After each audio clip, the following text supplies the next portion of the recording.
Bonjour, je m'appelle André Grésis, je suis éthologue à Chancelade et vous allez maintenant écouter mon émission L'homme et le chien. Bonjour à tous, alors c'est reparti pour une émission L'homme et le chien avec André Grésis. André, bonjour. Bonjour Fumon. Et donc aujourd'hui tu vas nous parler de la morsure des chiots, comment leur apprendre à la modérer et arrêter les fréquences. D'accord, entendu, on t'écoute alors. Donc l'apprentissage de la maîtrise de la fréquence de la morsure se fait également en 2 étapes. Apprenez-lui déjà que si vous êtes d'accord pour qu'il joue avec sa gueule, il doit savoir s'arrêter quand vous lui demandez. Puis apprenez-lui à ne jamais prendre l'initiative de ce genre de jeu, à moins que vous ne lui en donniez l'ordre. Les 4 étape de l'apprentissage de l'inhibition de la morsure au début du développement du chiot. Pas de douleur, pas de pression. Il doit savoir prendre dans sa gueule sans mordre. Non, il doit arrêter de mordre quand on le lui demande. Il ne doit jamais commencer à mordre. Donc nous allons voir dans un premier temps le pas de douleur. Il n'est pas nécessaire de bousculer votre chiot ou de l'effrayer pour lui apprendre que les morsures font mal. Un simple « aïe » est suffisant. S'il sait reconnaître votre « aïe » et s'arrêter de mordre, félicitez-le, faites-le asseoir grâce au leurre afin de réaffirmer votre contrôle. Récompensez-le avec une friandise qu'il apprécie particulièrement. Puis reprenez le jeu. S'il ignore le « aïe » et continue de mordre, poussez un cri « oh » et quittez la pièce. Votre chiot vient de perdre son compagnon de jeu. Retournez-y après une pause de 30 secondes et rapprochez-vous en utilisant le leurre et les récompenses pour le faire venir, s'asseoir, se coucher et se calmer avant de reprendre le jeu. N'essayez pas de le saisir par le collier ou de l'enfermer. Vous êtes en colère et il va probablement vous mordre à nouveau.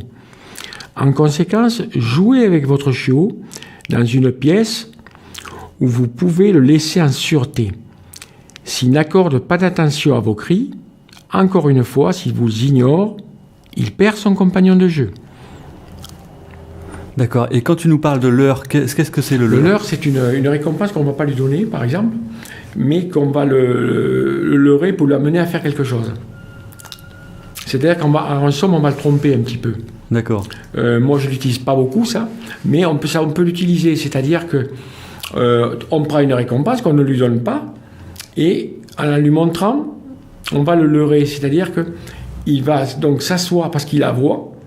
Après, on peut la lui donner. Mais dans un premier temps, c'est un leurre. D'accord. Alors, c'est un petit peu comme ce qu'on met au bout d'une ligne pour attraper un poisson. Ah oui, d'accord. Entendu. Nous allons voir le pas de pression. Une fois que les morsures de votre chiot ne vous font plus mal, faites comme si c'était encore le cas. Accueillez les pincements un peu plus forts que les autres avec un cri de douleur simulé.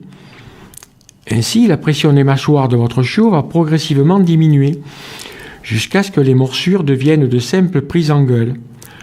N'autorisez jamais votre chiot à prendre dans sa gueule vos cheveux ou vos vêtements, pour la simple raison que ceux-ci ne ressentent rien. Autoriser un chien à prendre dans sa gueule les cheveux, les écharpes, les lacets, les pantalons ou les gants revient à lui apprendre à mordre encore plus fort et de plus très près de la peau. Nous allons voir maintenant le non. Une fois que votre chiot n'exerce plus aucune pression quand il mord, alors et seulement alors, apprenez-lui à réduire la fréquence de ses morsures. Apprenez-lui la signification du non en lui donnant sa nourriture à la main. Ainsi, il apprendra qu'il est autorisé à prendre les choses doucement dans sa gueule, mais qu'il doit arrêter dès l'instant où vous lui demandez d'arrêter. Nous allons voir le chiot qui ne doit jamais prendre l'initiative de mordre. À ce stade, votre chiot ne devrait jamais être autorisé à commencer à mordre, à moins que vous lui ayez demandé de le faire. Pour vous encourager, disons que les chiots, faisant systématiquement usage de leur gueule, sont ceux qui généralement mordent le moins fort à l'âge adulte, car leurs morsures douloureuses de chiots ont suscité des réactions importantes et appropriées. D'un autre côté, les chiots qui jouent et chahutent le moins avec leurs congénères, ceux qui mordent rarement leur maître, par exemple les chiots timides, peureux, distants, et les races qui ont été élevées dans le but de développer des mâchoires tendres. Ceux-là n'ont peut-être pas reçu les informations nécessaires en rapport à la force de leur mâchoire et à la douleur qu'elle pouvait signifier. Si un chien adulte devait être amené à mordre, le pronostic sur sa réhabilitation comme le sort qui lui sera réservé sont presque toujours déterminés par la gravité des blessures, elles-mêmes préétablies par le niveau d'inhibition acquis par le chien au cours de ses premières années. Et donc, vous êtes dans l'émission L'Homme et le Chien avec André Grésis. Nous allons faire une pause musicale et écouter Nightwish. Le morceau s'appelle Scaretal. C'est parti.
Et nous revoilà dans L'Homme et le Chien avec André Grésis.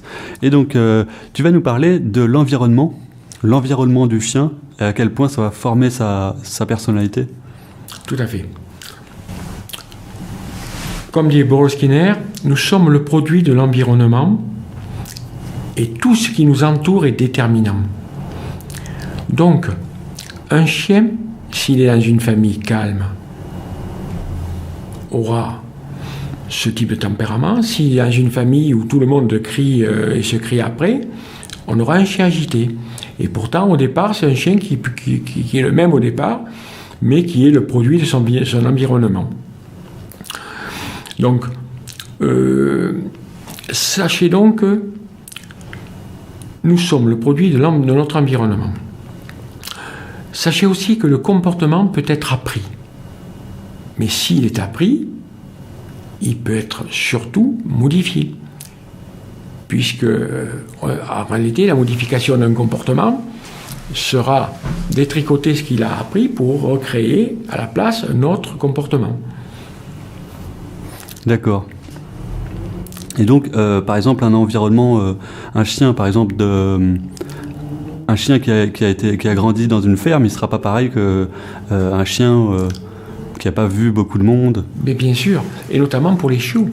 Un chiot qui, pendant cette période de la synaptogénèse, de ses connexions au niveau du cerveau jusqu'à 2 mois et demi, vit dans une ferme où on s'occupe bien de lui, on le nourrit bien. Il y a 2 enfants ou 3 enfants qui viennent jouer avec eux, mais c'est très, très, très, très insuffisant. Il faudrait qu'il soit habitué à tout pendant cette période-là pour être ensuite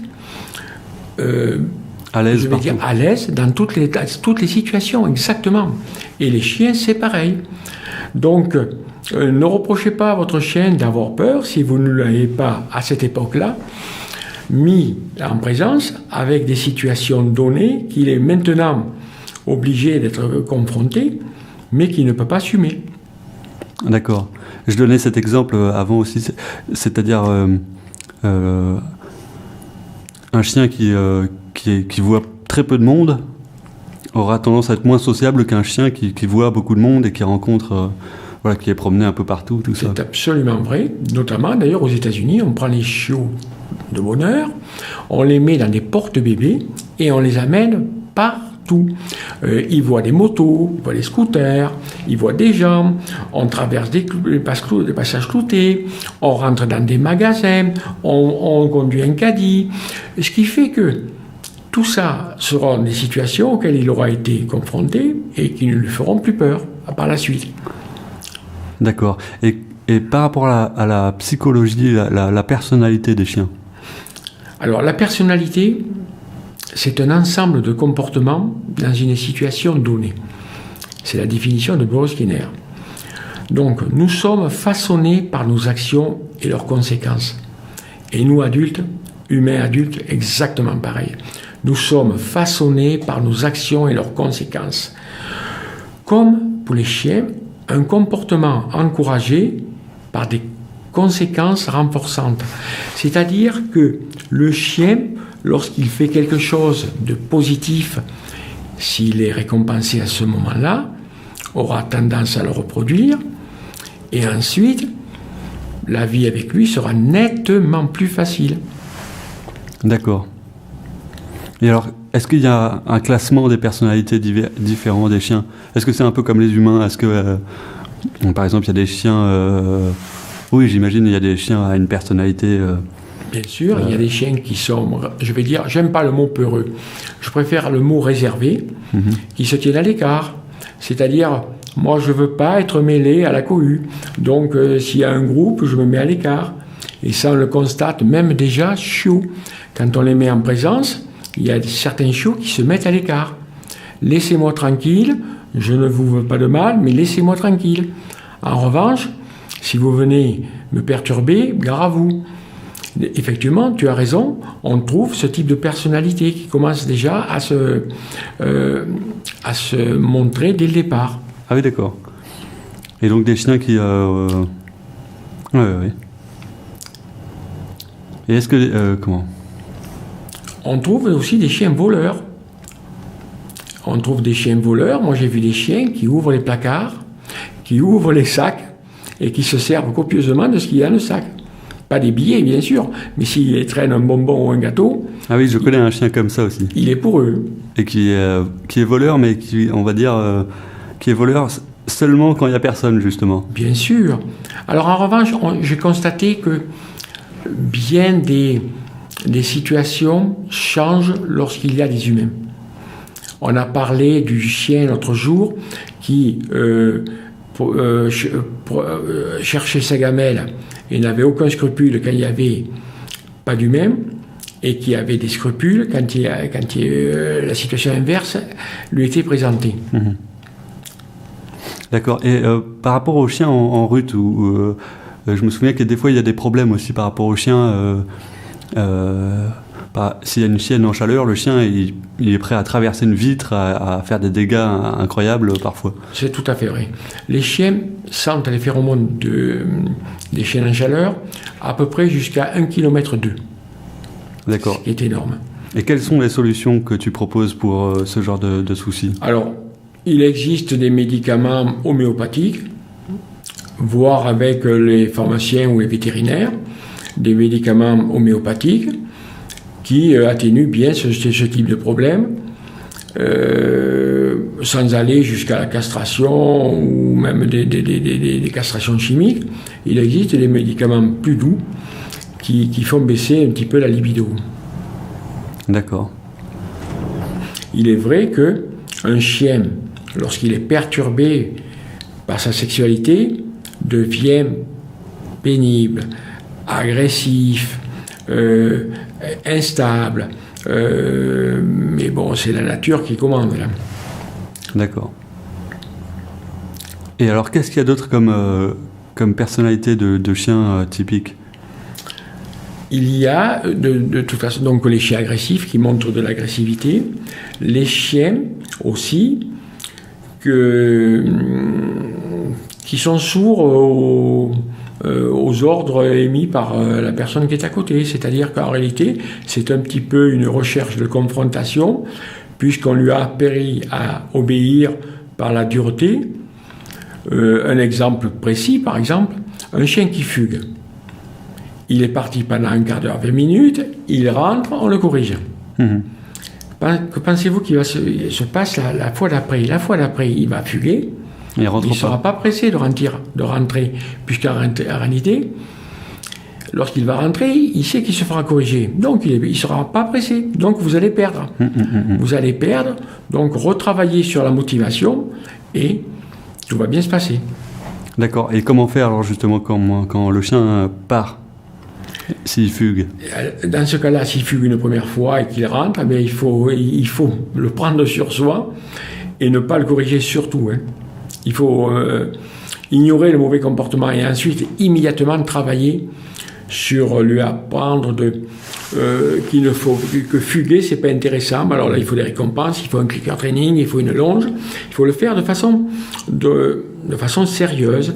La fugue, ça s'apprend. Moi, je l'ai appris à deux de mes chiens qui avaient fugué une première fois, tout à fait calmement, et ensuite, sans aucun coup, sans aucun cri, il ne franchissait plus la barrière ouverte. D'accord. Et donc, si on joue avec notre chien et que soudain il s'énerve et devient agressif, qu'est-ce qu'on peut faire?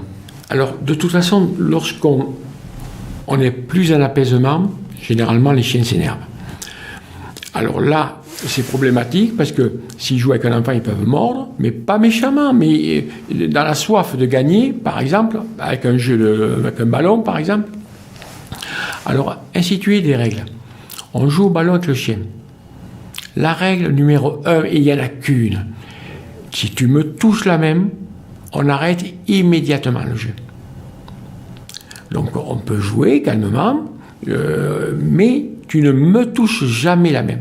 S'il y a un contact, mais ne serait-ce qu'avec le bout de la gueule, avec ma main, on arrête. Mais on n'arrête pas, on ne crie pas. On lui signifie qu'il perd immédiatement son compagnon de jeu. Et pour lui, c'est une punition terrible de perdre son compagnon de jeu. D'accord. Donc s'arrêter si jamais il s'énerve. Exactement. Et donc il sera tout triste de tout pas... penaud. Ouais. Exactement, triste et penaud. Tu as raison. D'accord. Et sinon, par rapport aux jeux, certains jeux, comme le jeu de la corde avec le chien. Le jeu de la corde, moi je le déconseille systématiquement. Sa mère, votre chien, lui a appris à inhiber la morsure. Ça c'est mon leitmotiv, j'y reviens souvent, mais c'est très important. Si vous l'habituez à jouer avec une corde et vous tirez chacun de votre côté, il va perdre cette notion d'inhibition de la morsure, puisqu'en réalité, il va serrer un maximum pour gagner. Mais on ne peut pas le reprocher, c'est le thème du jeu. Alors, évitez ces jeux-là. D'accord. Évitez ces jeux-là. Et les jeux avec les ballons? Alors, les ballons, vous pouvez jouer avec un ballon. En revanche, il ne s'énerve pas. S'il s'énerve, on arrête. On arrête tout de suite. Mais il ne s'agit toujours pas de crier, de le menacer, on arrête. Et immédiatement, dans sa tête, il perd son compagnon de jeu. Et ça, pour le chien, c'est absolument terrible, de perdre son compagnon de jeu. Et après, il comprendra que c'est parce qu'il s'énerve, parce qu'il perd pied, et petit à petit, il va se calmer, et ça deviendra plus agréable pour tout le monde, et votre chien sera bénéficiaire aussi de votre nouvelle attitude. D'accord. Et je pense qu'il ne faut pas... il me semble que si on le fait jouer les chiens avec certaines balles, ils ont tendance à des fois avaler cette balle et s'étouffer avec. Absolument. Il faut que la balle soit proportionnée à sa gueule. Ne prenez pas des balles trop petites. Effectivement, il peut les avaler. D'accord. On va faire une conclusion sur les 2 pensées de Boris Cyrulnik. Ah d'accord. La première concerne les moniteurs qui s'occupent souvent des chiens, qu'il appelle de façon les perroquets et les turlupins. Les perroquets répètent inlassablement des théories sans les analyser ni les remettre en cause, et qui n'ont pour but que d'être en haut de l'échelle pour avoir la même mise sur le groupe. À la différence, le turlupin apprend les théories, mais analyse, remet en cause, entre guillemets, ce qui le turlupine. C'est Boris Cyrulnik. Et je voulais finir par une belle citation de Boris Cyrulnik encore. Le jour où l'on comprendra qu'une pensée sans langage existe chez les animaux, nous mourrons de honte de les avoir enfermés dans des os et de les avoir humiliés par nos rires. Boris Cyrulnik. Super. Ok. André, merci beaucoup pour tous ces conseils. Merci à toi, Philmon, de m'avoir permis de les exposer. Et donc, c'est la fin de cette émission L'homme et le chien. Merci beaucoup, André. Au revoir. Au revoir.